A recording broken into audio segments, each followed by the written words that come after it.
Malaysia adalah sebuah negara yang terdiri daripada rakyat yang berbilang kaum, agama dan kepelbagaian adat juga budaya. Oleh yang demikian, pembentukan dasar-dasar di negara ini adalah berlandaskan ciri-ciri serta keunikan yang tersendiri bagi memenuhi keperluan rakyat yang berbilang kaum. Selain itu, dasar awam juga mempunyai ciri-ciri kebajikan agar rakyat dapat menjalani kehidupan yang selesa, selamat, bersatu padu antara satu sama lain dan hidup dalam harmoni. Namun begitu, dalam pelaksanaan sesuatu dasar oleh pihak kerajaan, tidak dinafikan ada berlakunya kegagalan dalam melaksanakan dasar tersebut. Sebagai contoh, kumpulan kami telah mengenal pasti adanya berlaku kegagalan pelaksanaan dasar keselamatan negara oleh pihak kerajaan. Pihak kerajaan adalah bertanggungjawab dalam memastikan kedaulatan dan keselamatan negara sentiasa dilindungi dan terus dipelihara. Maksud keselamatan negara khas Malaysia adalah merujuk kepada suatu situasi yang bebas daripada sebarang ancaman terhadap nilai-nilai teras negara, tidak kira ancaman dari dalam atau ancaman dari luar negara. Nilai-nilai teras negara adalah terdiri dari 9 teras, iaitu yang pertama, kedaulatan dan keutuhan wilayah, kedua, kestabilan sosio-politik, ketiga, kesepaduan nasional, keempat, tadbir urus yang baik, kelima, keutuhan ekonomi, keenam, keadilan sosial, ketujuh, pembangunan mampan, ke-8, keselamatan rakyat, dan yang ke-9 iaitu pengiktirafan antarabangsa. Dalam konteks politik pentadbiran, pelaksanaan dasar awam mempunyai hubung kait dengan pembuat dasar iaitu pemimpin. Antara kegagalan kerajaan dalam melaksanakan dasar awam di Malaysia adalah disebabkan kegagalan kepimpinan politik dan juga parti politik. Kurangnya dialog dan perbincangan melibatkan dasar awam di Kabinet mencerminkan masalah dan tadbir urus kerajaan yang berlaku di Malaysia. Menurut Profesor Ekonomi Politik di Fakulti Ekonomi dan Pentadbiran Universiti Malaysia, sistem dasar awam adalah hasil daripada tindakan dan usaha kerajaan dalam sistem politik di Malaysia. Pelaksanaan sesuatu dasar yang berkaitan dengan pucuk kepimpinan dan politik di Malaysia sentiasa menarik perhatian terutamanya apabila sesuatu krisis timbul membabitkan perkara tersebut. Antara pelaksanaan dasar politik adalah Akta Universiti dan Kolej Universiti, Akta Rasmi, Surat Aku Janji dan Akta Keselamatan Dalam Negeri kerap menjadi isu politik dan menimbulkan keraguan serta persoalan banyak pihak. Sebagai contoh, isu politik menjadi antara punca kegagalan kerajaan dalam melaksanakan dasar keselamatan negara apabila pihak kerajaan mengambil keputusan tidak menyekat dan melarang kemasukan pelancong dari China ketika penularan wabak COVID-19 pada awal tahun 2020. Keputusan pemimpin pada ketika itu bukan sahaja telah menyebabkan penularan wabak penyakit merebak dalam negara, malahan, kemerosotan ekonomi berlaku kerana pelaksanaan Perintah Kawalan Pergerakan PKP sebagai langkah mengekang penularan wabak tersebut. Penularan wabak penyakit itu bukan sahaja memberi kesan terhadap ekonomi negara, malahan turut meragut nyawa. Selain itu, kelemahan kerajaan dalam memperketatkan pintu sempadan negara. Jika kita lihat, isu sempadan negara iaitu anggota pasukan gerakan UMNO PJA yang maut ditembak di pos sempadan Malaysia Thailand telah mengejutkan ramai pihak. Insiden ini jelas menunjukkan kelemahan politik dalam melaksanakan dasar keselamatan bagi mengawal sempadan negara daripada diceroboh. Kelemahan pengurusan sempadan bukan sahaja menyebabkan kehilangan pendapatan negara, malahan juga mengakibatkan kehilangan nyawa. Pelaksanaan dasar awam yang mampan dan cekap bergantung kepada pucuk pimpinan sesebuah negara. Kerajaan berfungsi sebagai entiti yang berautoriti untuk menangani masalah awam dan autoriti ini mempunyai nilai legitimasi yang diperoleh menerusi proses politik. Isu-isu dalam dasar awam boleh dikenal pasti apabila wujudnya kekangan terhadap memenuhi keperluan atau kehendak masyarakat. Kepimpinan politik dan parti politik seharusnya memperbanyakkan dialog dan perbincangan melibatkan dasar awam di Kabinet bagi memperkukuhkan lagi pelaksanaan dasar awam di Malaysia. Selain itu, Pemimpin dan parti politik juga harus mengutamakan keselamatan negara dan juga rakyat dalam apa jua keputusan dan tindakan yang dilakukan agar keamanan dan keharmonian negara dapat dikekalkan. Antara faktor kegagalan dasar keselamatan daripada aspek sosial adalah apabila benteng perpaduan antara kaum sangat lemah. Merungkai kejadian kebakaran di kuil Sri Maha Mariamman Sivil.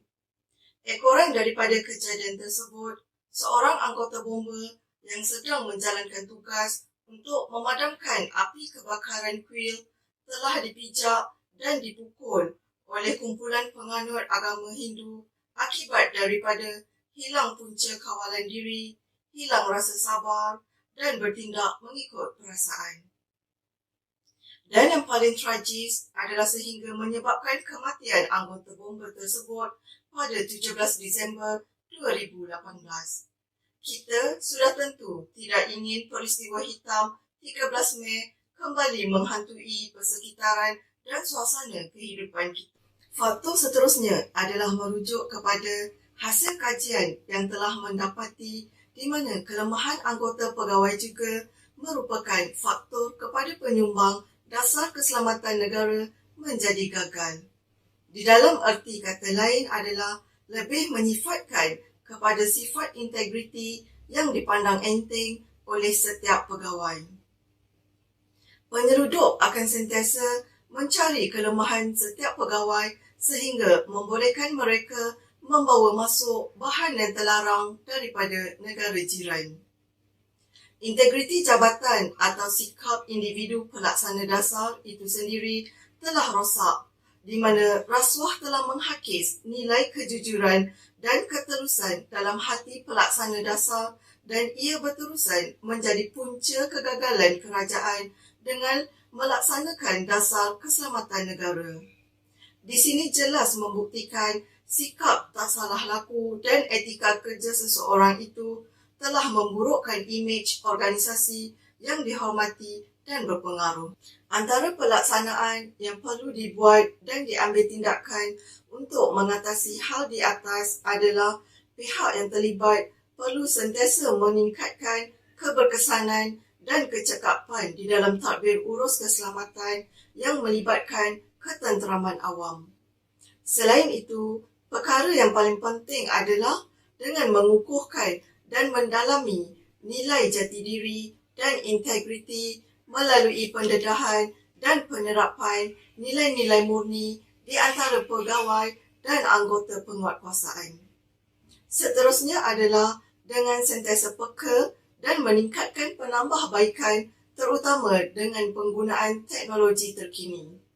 Justru itu, sikap profesionalisme di dalam diri seseorang itu amatlah penting dalam menjaga keamanan serta kesejahteraan bersama.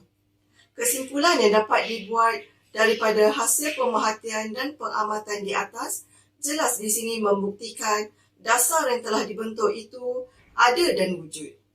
Tetapi pelaksanaan daripada semua pihak agak tidak menepati dan tidak diikuti.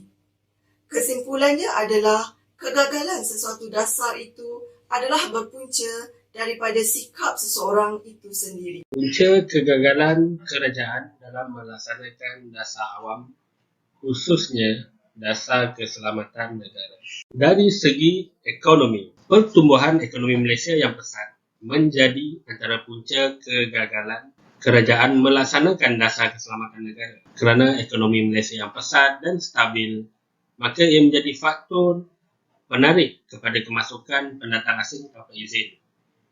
Kehadiran parti dan pelarian ini selain daripada memberi implikasi sosial, ekonomi, jenayah, politik dan hubungan diplomasi, ia juga berupaya untuk mengancam ketenteraman dan keselamatan negara. Sebagaimana yang kita ketahui, lambakan warga asing, khususnya pelarian dan parti telah banyak menggagalkan usaha dalam melaksanakan dasar keselamatan negara. Baru-baru ini kita digemparkan dengan satu berita yang berlaku pada 20 April 2022, di mana lebih kurang 528 orang tahanan etnik Rohingya telah melarikan diri dari depo imigresen sementara Sungai Bakar Pulau Pinang, dan kejadian ini sangat membimbangkan dan mengancam keselamatan. Krisis ekonomi yang berlaku di negara luar, khususnya negara jiran, yakni persempadan, juga mendorong kepada kegagalan kerajaan dalam melaksanakan dasar keselamatan negara.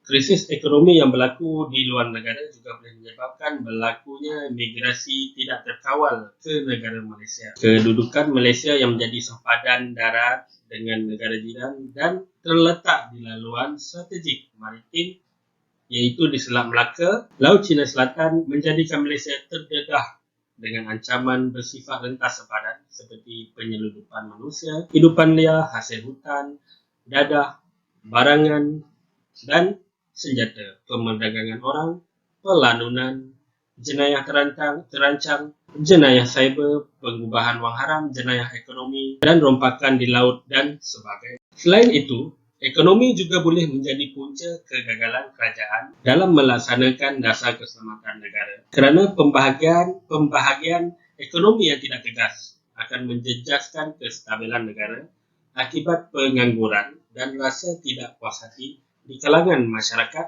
di mana kebanyakan sektor ekonomi di Malaysia rata-rata dikuasai dan didominasi oleh warga asing kerana gaji mereka jauh lebih murah berbanding rakyat tempatan. Impak daripada krisis ini, maka masalah ekonomi di kalangan masyarakat tempatan akan mendorong kepada kejadian jenayah bagi mereka meneruskan kehidupan dan seterusnya menggagalkan usaha kerajaan dalam melaksanakan dasar keselamatan negara. Selain itu, lambakan warga asing yang bekerja di Malaysia telah menyebabkan sejumlah besar wang negara telah mengalir keluar ke negara lain. Ini boleh menyebabkan ekonomi kita lemah dan seterusnya menyekat bekalan wang untuk diperuntukkan kepada jabatan yang terlibat bagi peruntukan pembelian aset dan latihan bagi merealisasi impian kerajaan untuk melaksanakan dasar keselamatan negara. Cadangan untuk penambahbaikan. Bagi penambahbaikan untuk memastikan punca-punca kegagalan kerajaan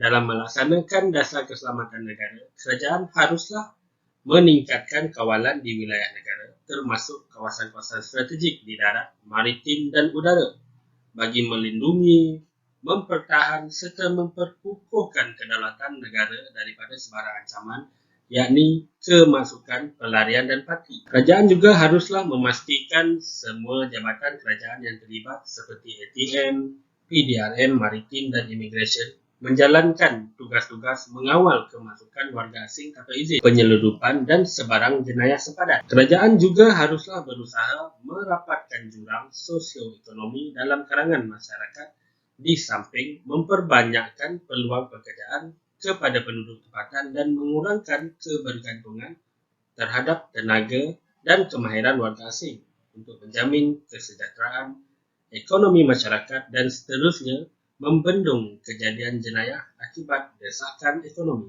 Kesimpulannya, kegagalan kerajaan dalam melaksanakan dasar keselamatan negara telah dikenal pasti dari 3 aspek, iaitu dari segi politik, ekonomi dan sosial. Dari segi politik, punca yang dikenal pasti adalah berpunca daripada kurangnya dialog di parlimen dalam kalangan ahli politik tentang penguatkuasaan dasar keselamatan negara. Manakala dari segi ekonomi pula, kedudukan ekonomi Malaysia yang pesat menjadi kegagalan dalam melaksanakan dasar keselamatan negara, di mana Malaysia menjadi destinasi untuk pendatang asing, khususnya parti, untuk datang bekerja di Malaysia dan kebanyakan sektor pekerjaan dimonopoli oleh warga asing. Dari segi sosial pula, didapati perpaduan di Malaysia adalah lemah dan mengakibatkan resahan kaum, manakala integriti di kalangan penguatkuasa dasar keselamatan negara itu sendiri yang mengamalkan rasuah dalam tugasan menjadi punca utama kegagalan dalam melaksanakan dasar keselamatan negara. Perkara ini boleh ditambah baik dengan kepimpinan politik dan parti politik seharusnya memperbanyakkan dialog dan perbincangan melibatkan dasar awam di Kabinet bagi memperkukuhkan lagi pelaksanaan dasar awam di Malaysia dan harus mengutamakan keselamatan negara dan rakyat dalam apa jua keputusan dan tindakan yang dilakukan agar keamanan dan keharmonian negara dapat terus dikekalkan. Dengan mengenal pasti punca dan cara untuk mengatasi kegagalan kerajaan dalam melaksanakan dasar keselamatan negara, maka bersama-sama kita berganding bahu dan mengambil tanggungjawab untuk memastikan dasar keselamatan negara dapat dilaksanakan seperti mana peruntukannya.